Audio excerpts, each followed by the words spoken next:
it's Rachel. I'm back with a video on the design for our chicken coop, aka the chicken composting palace.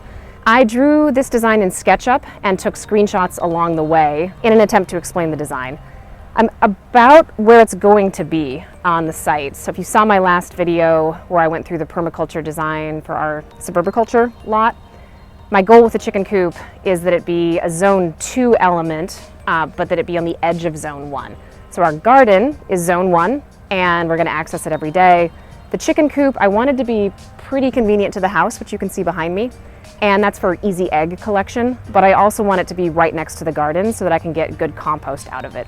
One thing we have no shortage of on this property is wood chips, and I have been piling those up and going through the process of letting them decompose. We did mix in some grass clippings, but the ratio of nitrogen to wood chips, so nitrogen to carbon, is still really, really low, and it's not exactly composting, it's more just decomposing. The other thing we need more of is moisture to make good compost. And if you think about what a chicken coop has too much of, it's often that it has too much nitrogen from the chicken manure and too much moisture.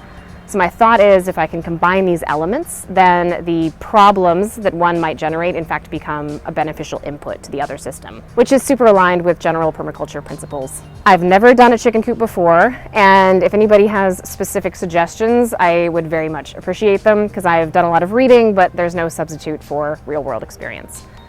Right now, the way I've drawn this is with concrete deck piers and dimensional lumber framing. And you can kind of see I laid these out. I put in some interim lumber to create kind of a nailing or a screwing edge to catch the plywood.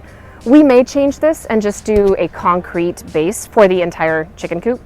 So if anybody has thoughts on the merits or drawbacks of a concrete floor, we'd appreciate it. Otherwise, you can see I'm planning on a sill plate around the edges and then just using dimensional lumber to create the side walls. And you can see what we've drawn is sort of a split shed here. So dimensional lumber framing the side walls and then a taller wall about 1/3 of the way in. And that taller wall catches the rafters that frame the roof to create almost like a clear story design. So I've pulled back here to show you the overall section of this. And the idea is that there are compost bins lining both sides. We would cover this with roofing material. And then I have zoomed out here off to the side to show our chicken composting bin system. And the bins that you saw a minute ago when I was shoveling the compost are kind of your conventional 4-foot by 4-foot bins. We framed them with smaller dimensional lumber, 2x2s, and chicken wire. And I like them, but what we did find is that when you're shoveling in between them, it's really difficult because I'm having to reach up and over a 4-foot wall. And the idea was if we could create a stackable system, then I can build these taller and taller as I have more compost, but I don't have to keep, forking over these high walls when I only have a small amount of compost. There is lumber screwed to the floor, and that creates a 3'6" by 3'6" opening into which these things can rest. So I have built these to be 3'6" on the outside dimension and kind of a pinwheel shape where we simply screw through the ends and straight into the other piece of wood. It's a pretty simple construction. Moving to a view from the side, there's going to be little feet. So these are built out of dimensional lumber, and the feet would be the same height as the sides of this stackable system, but they stick about halfway down. So they would have an equal amount of space sticking out below and open above. This means when you stack them together, as shown here, they nest sort of perfectly inside one another and lock together. And I've shown what they look like here inside the coop. This is them nested in their available space, and then pulling back and showing, different heights all the way down one side. The ones closest to you here are about 4 feet tall, and that's as high as I would probably build these. And here's a view showing them built down both sides of the chicken compost palace. Moving to the exterior of this a bit, I am in a neighborhood where you don't normally have chickens. I'm going to be putting in for a zoning variance to have them, but the more that this design blends with the house and the neighborhood overall, the better. We do want the visual on this to look somewhat similar to our main house. And that is going to have, we think, black siding wrapped around it. Going to this external view, you can see there's a 4-foot by 8-foot sheet of siding painted black on the outside. And then above that is going to be hardware cloth, so 1/2-inch wire mesh. I've drawn that here as a yellow shape because there is no way, at least for me, to render that in SketchUp with the skills I had. So whenever you see bright yellow, just assume it means basically mesh. I would use a piece of dimensional lumber screwed on top of it to secure it along the bottom and along the top, zoomed in here. There's going to be another piece of 4-foot by 8-foot siding on the top, but it's hinged so that it can swing open. This means that this top piece of dimensional lumber I'm going to have to cut at a 45-degree angle, so I've kind of zoomed in to show that here. When the side is flipped open, it allows for a lot of ventilation for the chicken coop because you have this hardware cloth, again shown in yellow behind, and then this swing up kind of shutter that can create a lot of shade for the coop in the summer but allow for a ton of ventilation. Moving to look at the other side of the coop, just the same thing. So siding screwed in place on the bottom, hardware cloth above, and then another sheet of siding that can swing open for ventilation. Turning to look at one of the short ends, I do have some hardware cloth above, shown as this yellow triangle, but down below I've taken the siding and screwed it in place and made it fixed. You can see in the middle here I left this open so that I could talk for a second about the nesting boxes.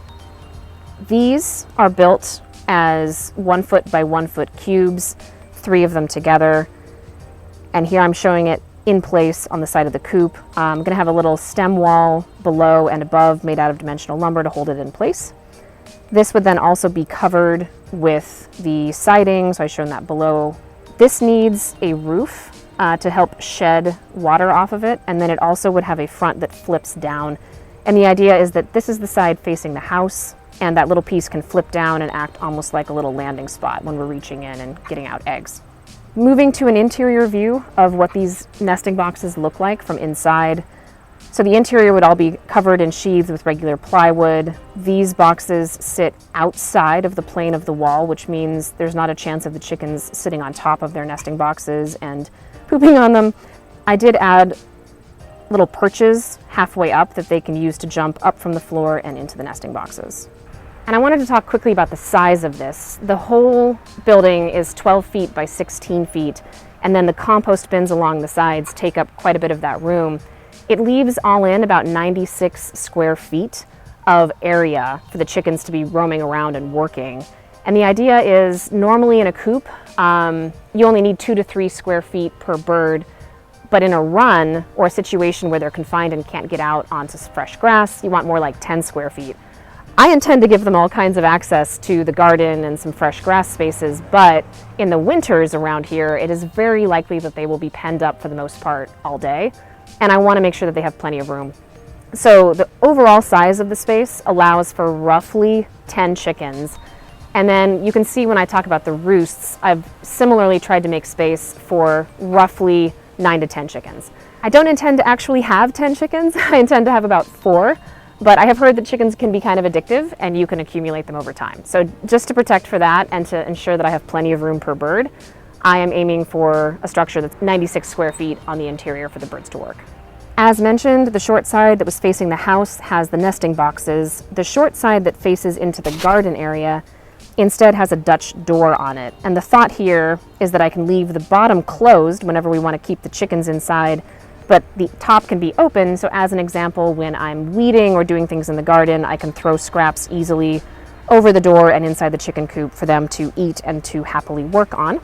I'm not entirely certain how we're going to do the ramp and the chicken access, whether I'm going to go in manually or try and figure out some automated option for getting the chickens in and out, but assume for now we have a simple ramp at the door that helps them get down from the coop and into the garden space and back up again at night. The roosts would be just inside the door and would be on the side opposite the hinge. So as the door swings open, they're immediately to your right. This allows for easy clean out. This would be the area of the coop that's going to have the most potential dropping concentration. And I want to be able to easily get to this, scrape it out, and add fresh wood chips. Exterior view again here. We've got, similar to the other short side, one stretch of hardware cloth. This one is in the southwest corner of the coop. The other one was in the northeast corner. I'm really trying to maximize cross ventilation as much as possible. The rest of this is sheathed with fixed in place siding that's screwed in place to help again with structural stability. And overall, I think the aesthetic will match our main house pretty well. Let me talk for a second about passive thermal design, because yes, I also did this for the chicken coop, not just for the main house. We do have harsh winters around here, And one of the benefits of compost is that it throws off heat. It's an exothermic process. I do have ventilation permanently in place, but only at the top of the coop. We will have ventilation even in the winter where I have those hardware cloth pieces. My prevailing winds, if you remember the permaculture design video, do come from the southwest, and so this would be good for maximizing ventilation. But that's mostly happening at the upper level. The exterior siding that's screwed in place for the bottom 4 feet, plus the compost bins themselves, create a lot of shelter for the chickens. So you've got this area in the bottom 4 feet of the coop that really don't get any drafts in the winter. They also generate heat from the compost itself. And so while the heat does rise, hopefully this will create a nice microclimate for the chickens where it's pretty warm on the bottom, and then most of the cold air is happening just along the top. And the angle of the sun is lower in the winter, so that can kind of come in through that clear story window that's covered with hardware cloth along the top and create potentially a little bit of extra light for them in the winter, which could be a nice benefit as well.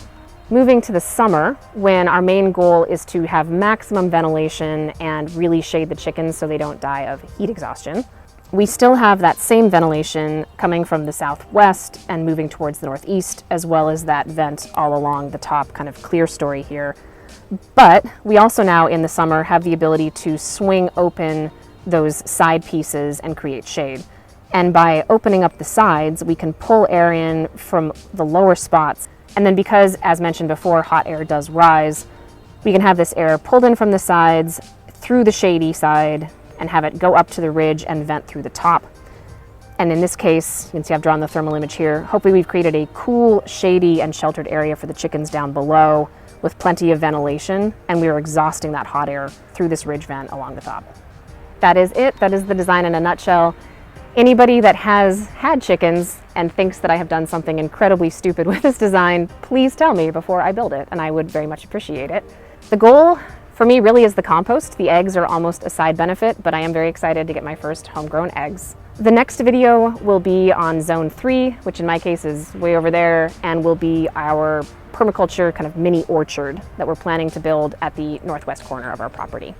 I hope everyone had a great gardening year. As we're getting into the fall and we're starting to plan for next year, I do hope that these ideas are helpful, and I would love to hear what you guys are doing with your gardens and anything involving chickens and how you integrate them. Until then, I hope this was helpful. Thanks.